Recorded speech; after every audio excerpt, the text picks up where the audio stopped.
এটা হচ্ছে চিড়ের পোলাও। অনেকদিন আগেরই একটা রেসিপি ছিল, খুঁজে খুঁজে দেখলাম তাই দিয়ে নিলাম, কারণ এখন তো আর তেমন রান্না করতে পারছি না। এখানে আলু, পটল আর পেঁয়াজ খুব ভালো করে ভেজে রেখেছি। তারপরে সেই কড়াইতেই দিলাম কালো সর্ষে, কিশমিশ, বাদাম, শুকনো লঙ্কা, কাঁচা লঙ্কা আর পেঁয়াজ।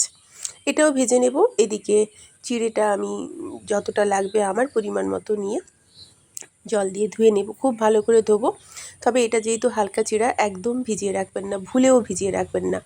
তারপর ওই ভাজা বাদামের উপর দিয়ে নেব।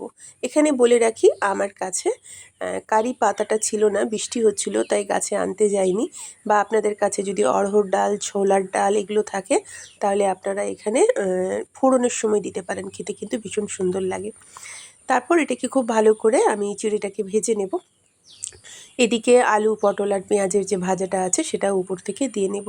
সাধারণত অন্যান্য দিন আমি আলু ভেজে তার উপরেই কিন্তু আলু, গাজর সব ভেজে তার উপরেই কিন্তু চিড়েটা দিই। কিন্তু ভেবেছিলাম আজকে আলু ভাজাটা একটু মুড়ি খাওয়ার জন্য তুলে রাখবো, তাই আর দিইনি। এবার এর মধ্যে দিলাম সামান্য গোলমরিচ, লঙ্কার গুঁড়ো আর লেবু।